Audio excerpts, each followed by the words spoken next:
The blizzard of January 13th, 2002, would forever divide the small town of Branlow, Maine, into two distinct periods, before the twins vanished and after. But Detective Sarah Chun wouldn't understand this until she stood in the basement of St. Andrew's Church 22 years later, staring at a rusted trunk that would finally give voice to the silence that had haunted an entire community. The storm had been building all day, the kind that weather forecasters called historic and locals called biblical. By 3 o'clock that afternoon, the sky had turned an ominous gray-green, and the first fat flakes began to fall with the weight of inevitability. Emma and Ella Carter, 10-year-old twins with matching red mittens and an infectious giggle that could brighten the darkest Maine winter, had just finished their last day of school, before what's supposed to be a snow day adventure. Emma was the leader of the two, always the first to suggest an adventure or speak up in class. She had their mother's green eyes and their father's stubborn chin, and she approached life with the fearless enthusiasm that only children possess. Ella was more cautious, more thoughtful, with the same green eyes, but a gentler disposition that made her the peacemaker in playground disputes. They were identical in appearance, but opposite in temperament, completing each other in the way that only twins can dot their teacher. Mrs. Patricia Williams had taught 3rd grade at Branlow Elementary for 37 years and had seen hundreds of children pass through her classroom. But the Carter twins held a special place in her heart. They were bright, curious, and kind, the type of students who made teaching a joy rather than a job. That afternoon, as she dismissed her class early due to the approaching storm, Mrs. Williams had felt a strange reluctance to let them go. "Are you sure your parents know you're coming home early?" she had asked the twins as they bundled up in their winter coats. "Mom said to go to Aunt Margaret's if school got out early," Emma had replied, adjusting her red mittens. "She works at the church, and Mom picks us up there."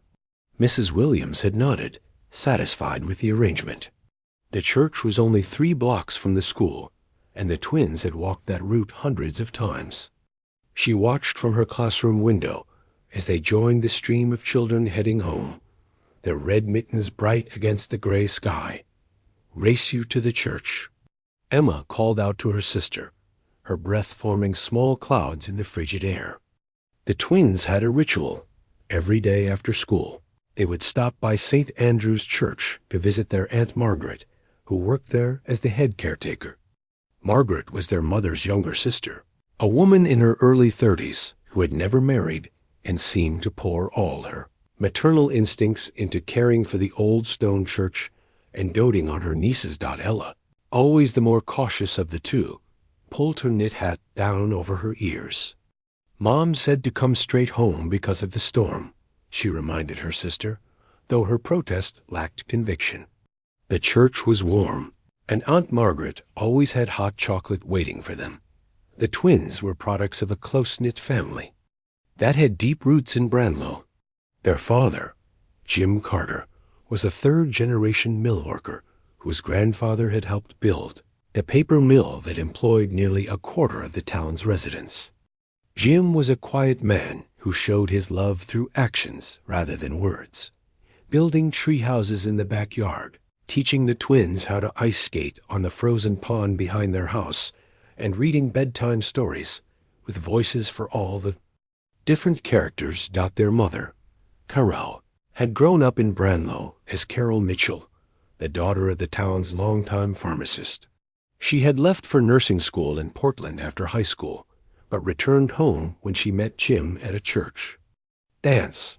They had married young, bought a house on Elm Street, and settled into the comfortable rhythm of small-town life.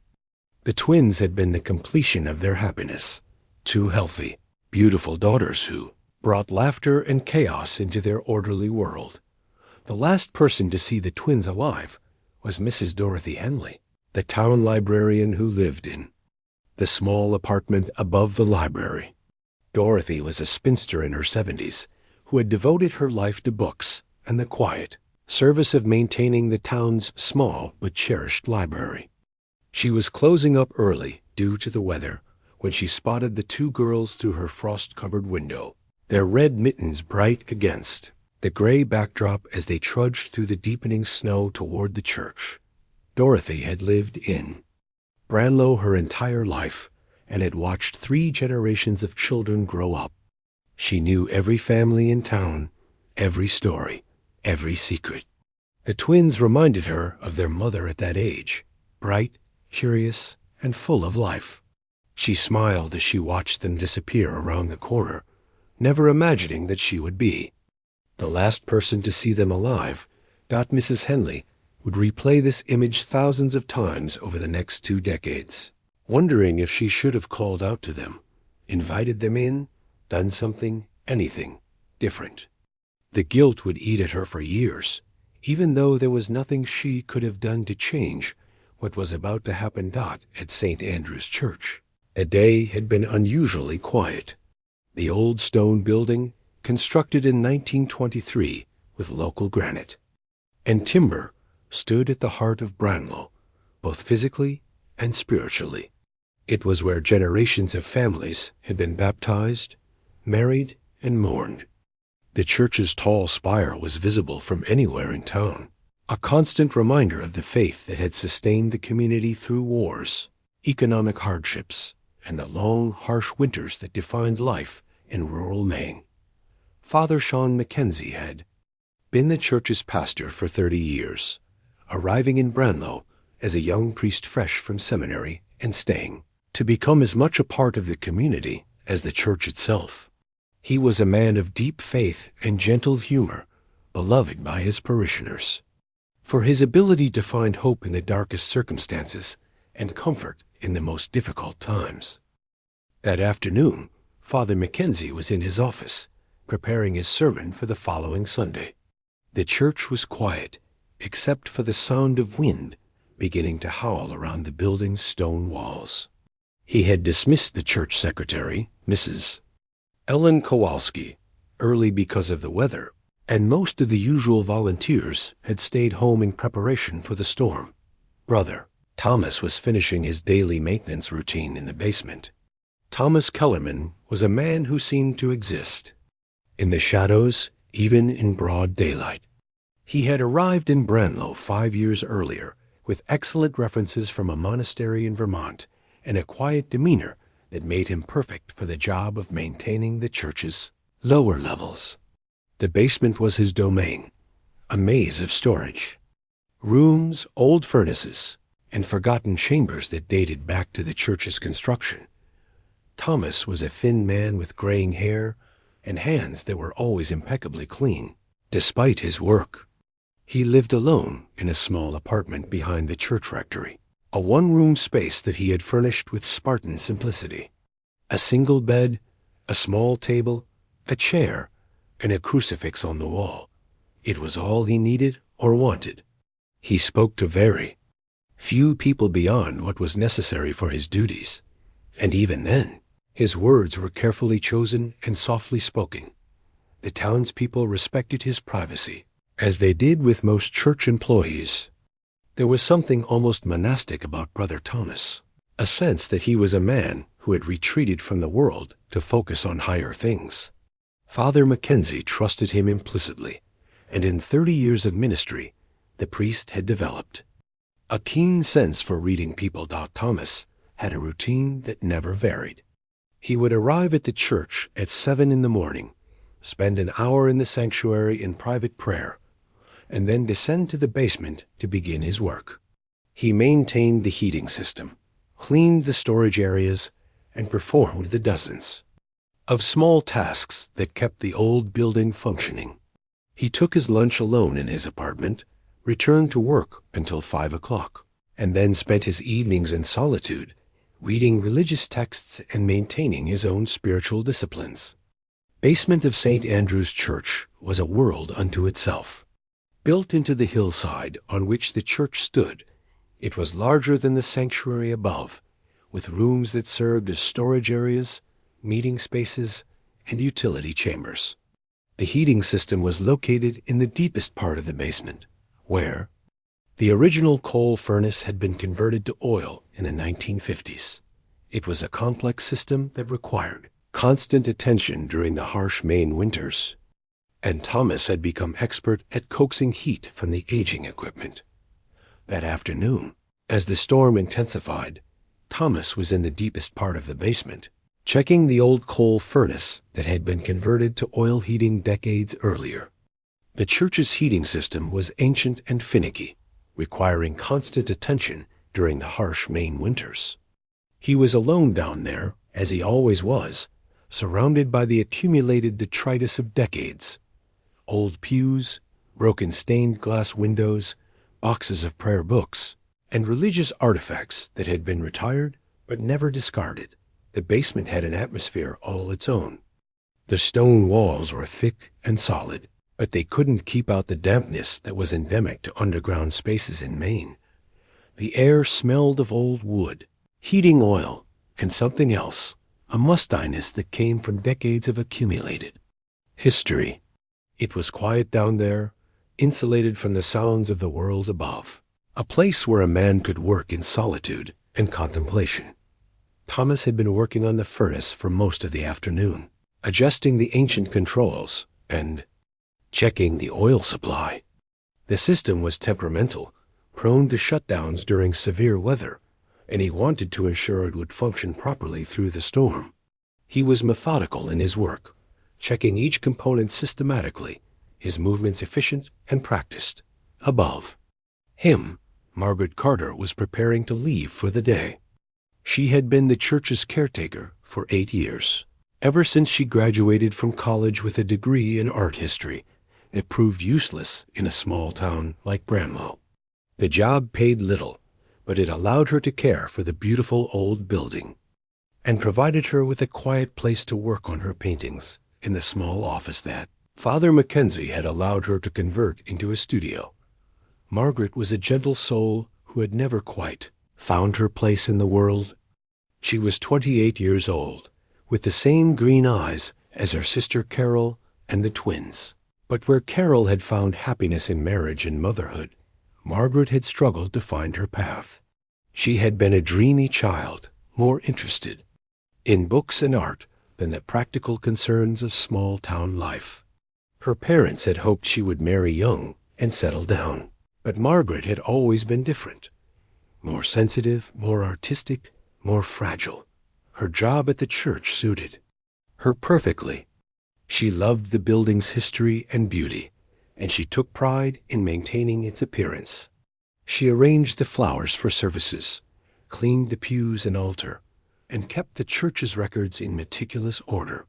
Father Mackenzie appreciated her attention to detail and her genuine love for the work. Margaret had also found in the church a place where she could pursue her art. The small office that served as her studio was filled with paintings of the church's interior, the way light fell through the stained glass windows, the shadows cast by the wooden pews, the peaceful atmosphere of the sanctuary. She painted in watercolors, capturing the subtle beauty of the space that had become her second home. The twins had become the brightest part of Margaret's life.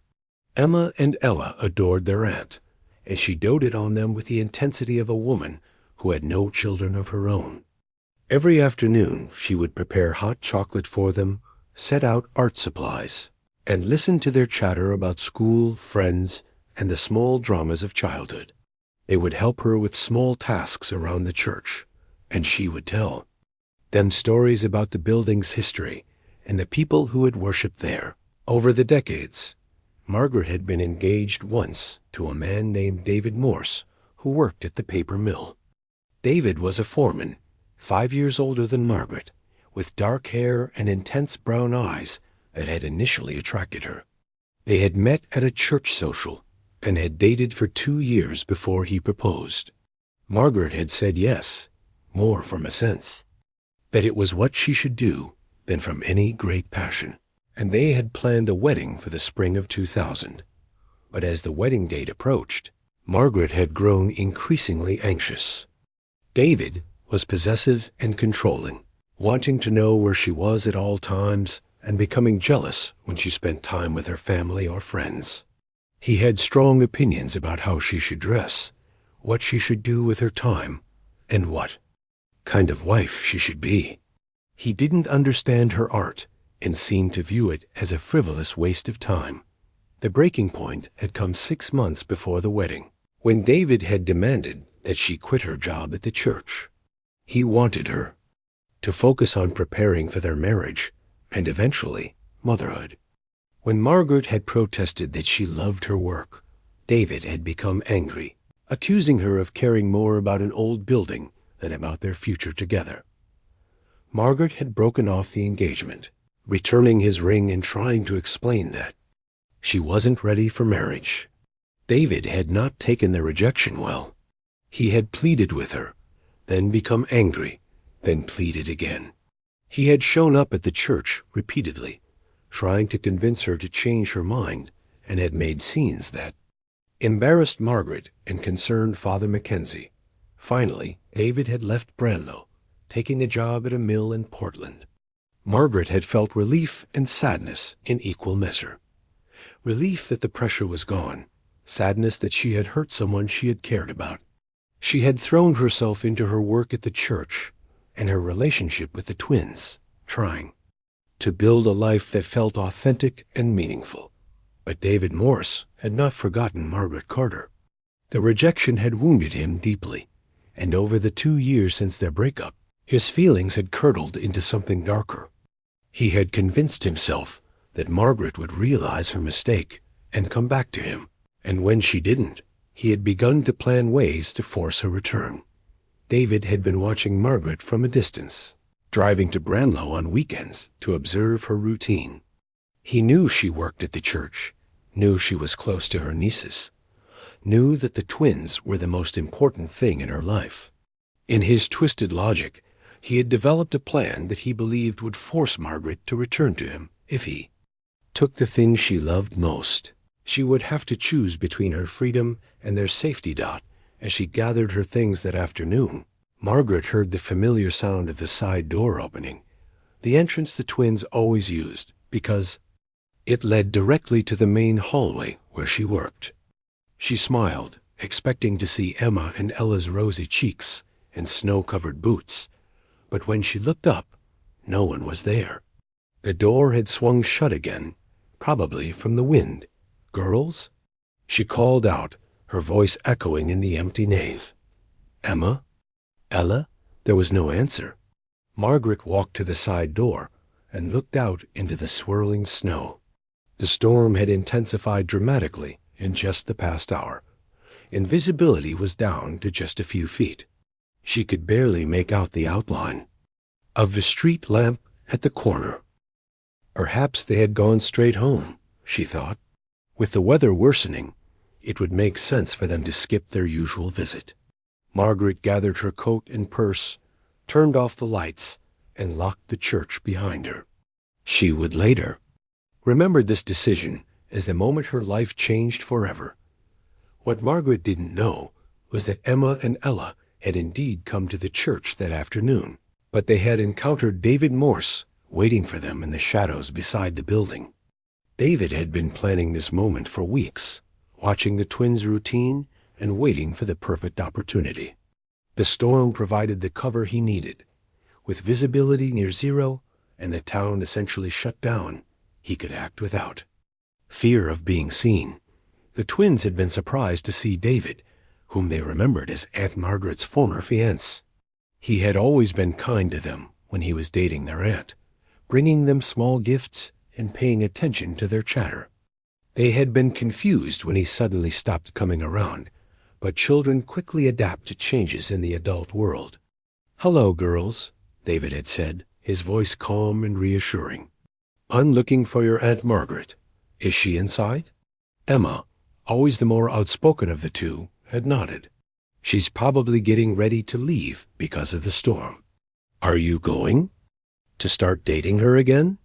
David had smiled, but there was something wrong with his expression, something that made Ella step closer to her sister.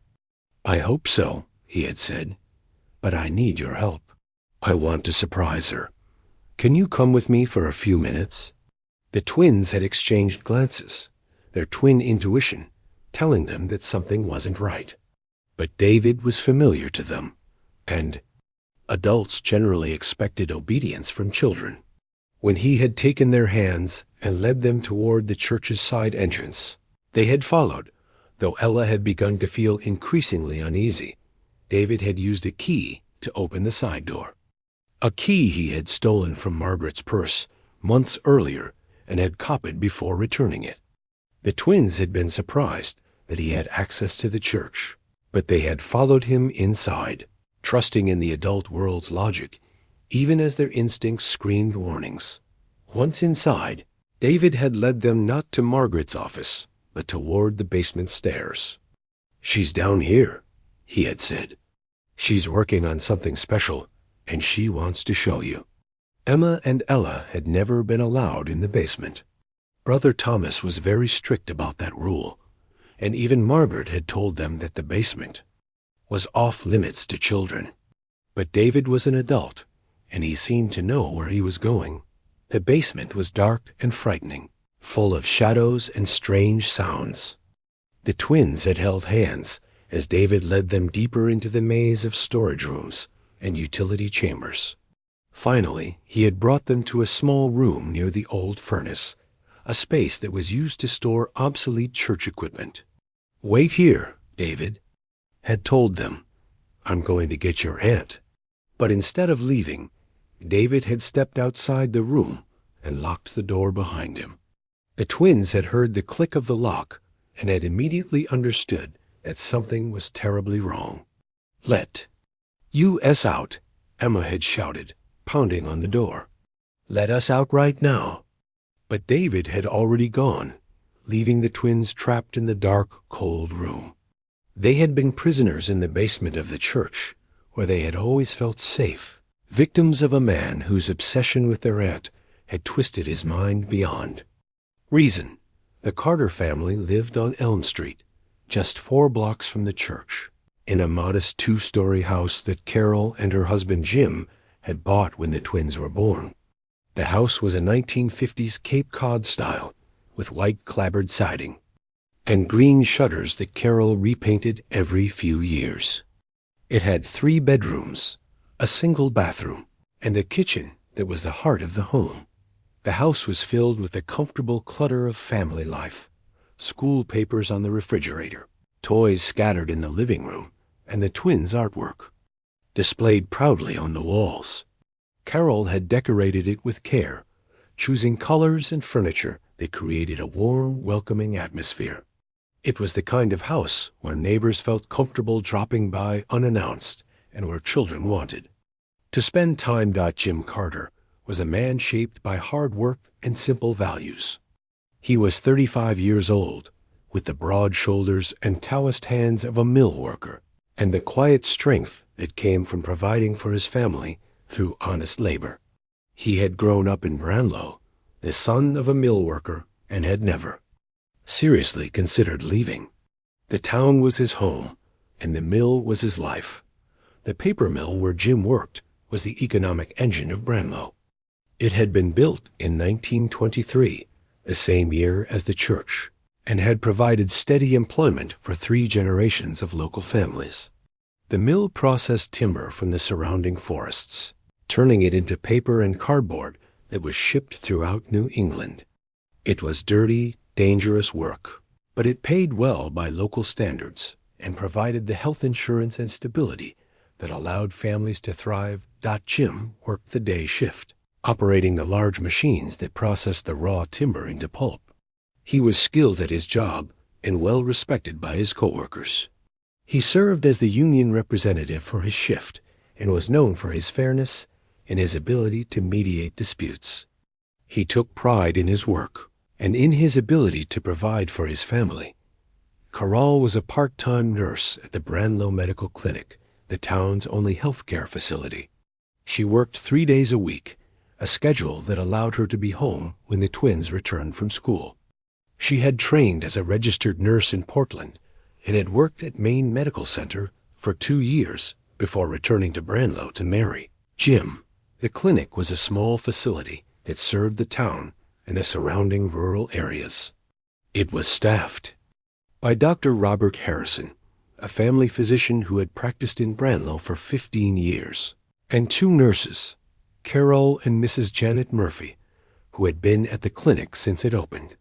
They handled routine medical care, minor emergencies, and the health needs of a community that was too small to support a hospital. Carol loved her work, but her family came first. She had timed her pregnancies carefully, taking maternity leave when the twins were born and returning to work part-time when they were old enough for school. She was a devoted mother who attended every school function, volunteered in the twins' classrooms, and was active in the PTA. The twins had been the center of Carol and Jim's world since the moment they were born. They had tried for years to have children, and Carol had suffered 2 miscarriages before finally carrying the twins to term. The pregnancy had been difficult, and the birth had been complicated, but Emma and Ella had been healthy and perfect from the start. The twins had distinct personalities that complemented each other perfectly. Emma was the adventurer, always ready to explore new places and try new things. She was confident and outgoing, with a natural leadership ability that made other children want to follow her. Ella was more cautious and thoughtful, with an artistic sensibility that showed in her drawings and her love of music. She was Emma's conscience, the voice of reason that kept her twins' adventures from becoming too dangerous. Together, they were a formidable team. They had their own language, a combination of words and gestures that only they understood. They could communicate across a crowded room with a single glance, and they seemed to share a bond that went beyond mere sisterhood. They were 2 halves of a whole, completing each other in ways that amazed their parents. That evening, as the blizzard reached its full fury, Carol stood at her kitchen window, watching the snow pile up against the glass. The house felt empty without the twins' chatter and laughter. She had prepared their favorite dinner, macaroni and cheese with hot dogs, and had set the table for 4. The empty chairs seemed to mock her growing anxiety. By 6 o'clock, when the twins hadn't returned, she called the church. The phone rang and rang, but no one answered. Margaret must have already left, she reasoned, and the girls were probably helping Brother Thomas with something in the basement where the phone couldn't be heard. Carol tried to convince herself that everything was fine. The twins were responsible children who knew to stay put during bad weather. They were probably safe and warm in the church, waiting for the storm to pass. But as the minutes ticked by and the storm intensified, her worry grew. By 7 o'clock, Carol's worry had transformed into genuine concern. She tried calling Margaret's apartment, but the phone lines were beginning to fail as the storm brought down power lines throughout the town. The distinctive sound of a busy signal, or the complete absence of a dial tone, confirmed her worst fears. They were cut off from the outside world. Jim attempted to drive to the church, but the roads were impassable. He made it only 2 blocks before becoming stuck in a drift that reached nearly to his truck's windows. The town's snowplows had been pulled off the roads hours earlier, and the few people who were still out were struggling to reach safety. The family was trapped in their home, like everyone else in Branlow, waiting for the storm to pass. Carol paced the living room, looking out the window every few minutes, as if she might see the twins trudging through the snow toward home. Jim sat at the kitchen table, methodically cleaning his hunting rifle, a nervous habit that emerged when he was worried. "They're fine," he said, more to himself than to Carol. "They're smart girls. They know to stay put in weather like this." But Carol wasn't convinced. She had a mother's intuition, and something deep in her gut told her that something was wrong. She had felt it all day, a growing sense of unease that she had tried to dismiss as worry about the storm. Now, with the twins missing and the weather making rescue impossible, that feeling had become a cold certainty. As the night wore on, the storm reached its full intensity. The wind howled around the house like a living thing, and the snow fell so heavily that it was impossible to see beyond the front porch. The power flickered several times before finally going out completely, plunging the house into darkness. Jim built a fire in the living room fireplace, and Carol gathered candles and flashlights. They sat together on the couch, listening to the storm and trying to convince themselves that the twins were safe. But neither of them slept that night, and when morning finally came, they were both exhausted and sick with worry. It was during this long, anxious night that the twins' story would become legend. But the truth of what happened to Emma and Ella Carter would remain buried beneath layers of snow, secrets, and carefully constructed lies for 22 years. In the basement of St. Andrew's Church, the twins had spent their first hours of captivity trying to escape. The room where David had locked them was small and windowless, with stone walls that were cold to the touch. The only light came from a small ventilation grate near the ceiling, and even that was soon blocked by drifting snow. Emma had immediately begun examining the door, looking for any weakness in the wood or the lock. She was methodical and determined, using her fingernails to probe the gap between the door and the frame. Ella had searched the room for anything that might be used as a tool, but the space was nearly empty, except for a few boxes of old hymnals and a broken pew that had been stored there decades earlier. "There has to be a way out," Emma had said, her voice filled with the kind of determination that had always impressed her teachers. "We just have to think." Ella had found an old cassette tape recorder in one of the boxes, along with a blank tape. It was the type of recorder that had been popular in the 1980s and 1990s, probably donated to the church by someone who had upgraded to a CD player. The recorder still worked, powered by batteries that were nearly dead, but still functional. "We should record a message," Ella had suggested, "in case someone finds this later." Emma had agreed, and they had spent some time discussing what they should say. They were scared, but they were also practical children who had been raised to think clearly in difficult situations. They decided to record a message to their mother, telling her what had happened and expressing their love for their family. Recording had started as a simple message, but as the hours passed and their situation became more desperate, it had evolved into something more complex. The twins had talked about their lives, their hopes, their fears, and their love for each other. They had sung songs to keep their spirits up and had told each other stories to pass the time. But as the night wore on and the cold began to penetrate their winter clothes, the twins had begun to understand that they might not survive. The room was unheated and the temperature was dropping steadily. They had huddled together for warmth, sharing their body heat and trying to stay positive, but they were both beginning to feel the effects of hypothermia. The recording had captured their gradual decline, from initial fear and determination to growing weakness and resignation. Their voices had become softer, more tired, as their bodies fought the cold. They had continued to talk, to sing, to tell stories, but their words had become more halting, more difficult to understand. In their final hours, the twins had spoken directly to their family, expressing their love and their hope that they would be found. They had forgiven David for what he had done, understanding even in their young minds that he was sick and needed help. They had prayed together, reciting the prayers they had learned in Sunday school, and had found comfort in their faith. Recording had ended with silence, as the twins had finally succumbed to the cold and exhaustion. They had died holding hands, their faces peaceful, their bodies curled together for warmth.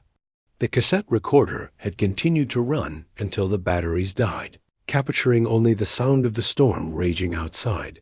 Above them, David Morse had been struggling with his own demons.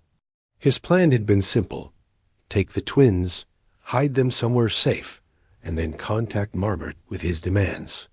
He would trade the girl's safety for her return, and once she agreed to marry him, he would release them and they would all live happily ever after.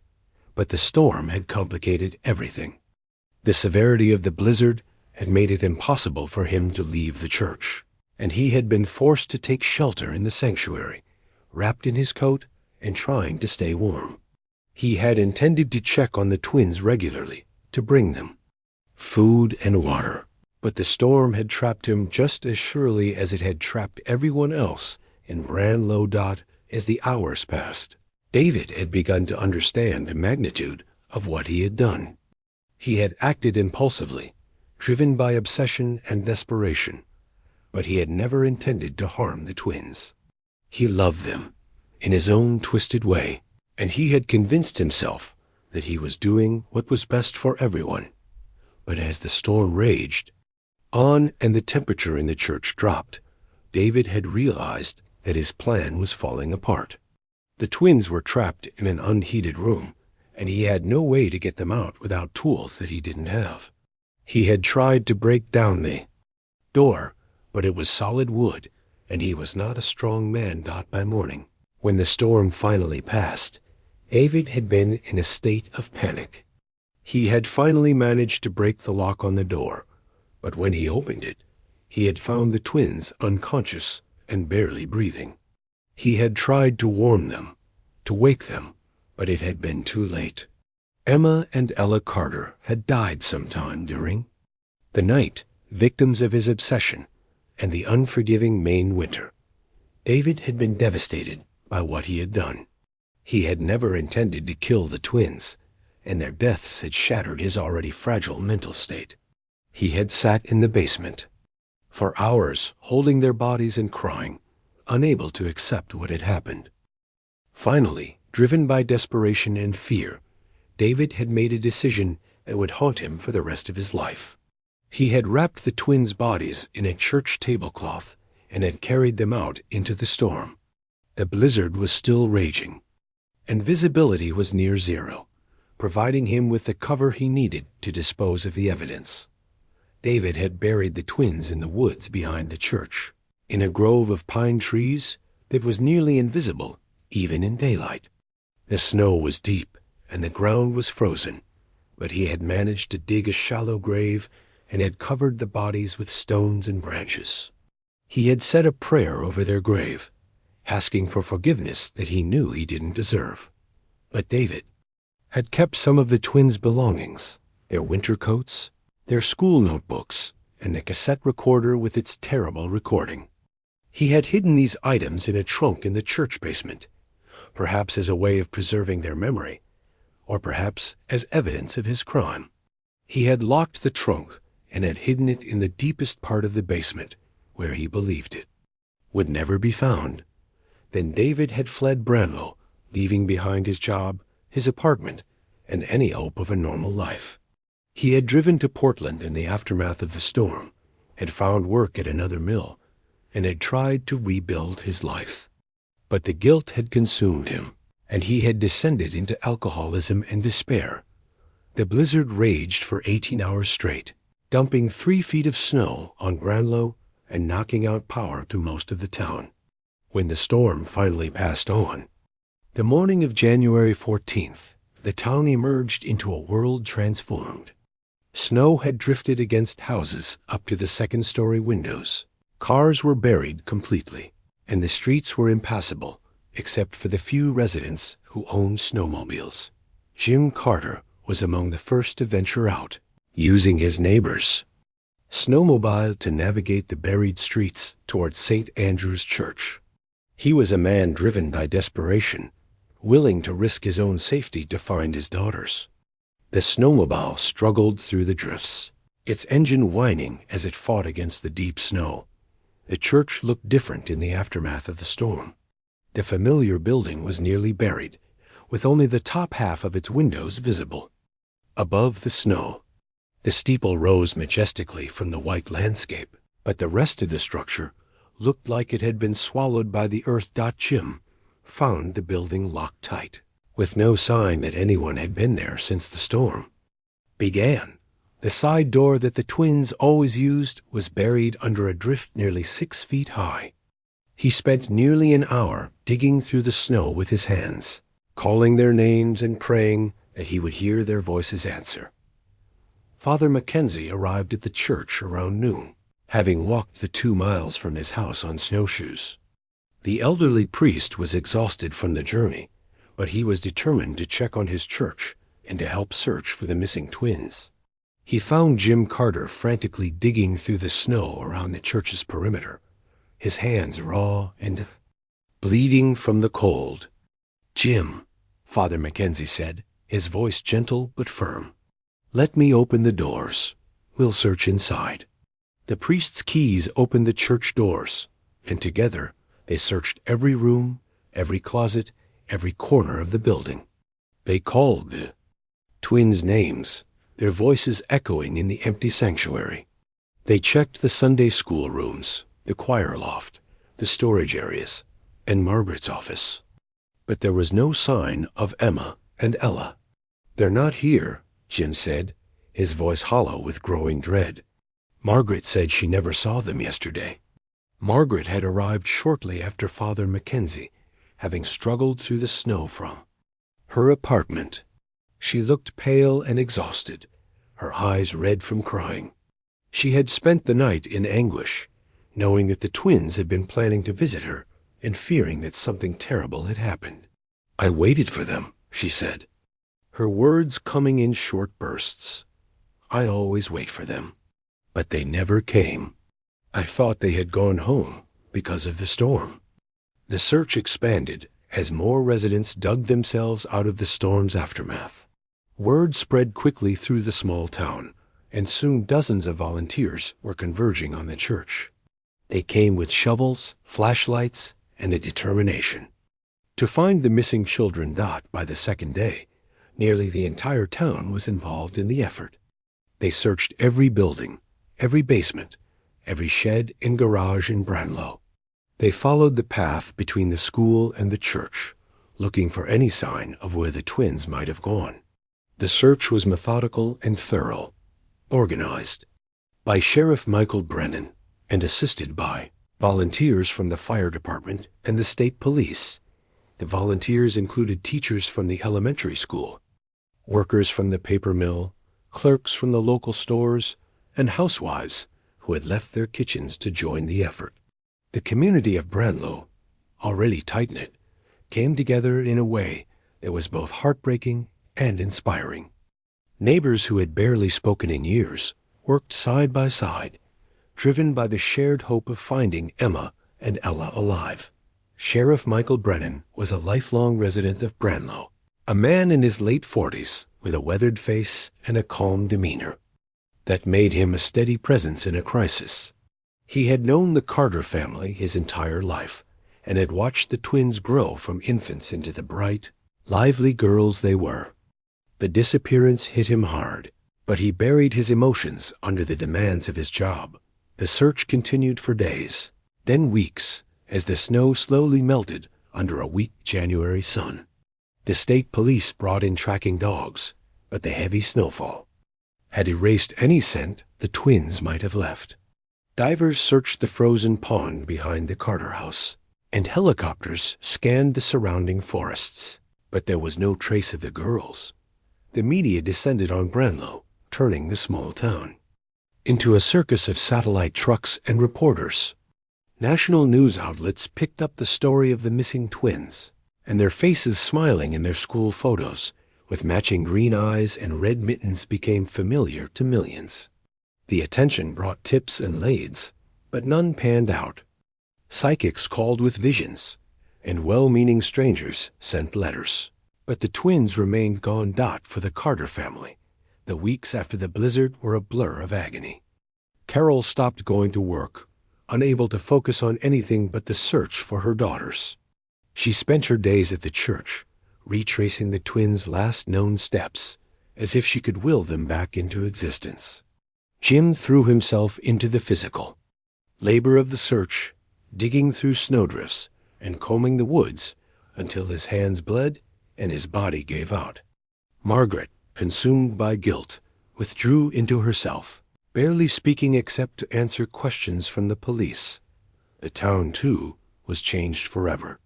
The disappearance of the twins left a scar that never healed. Neighbors who had once left their doors unlocked now installed deadbolts.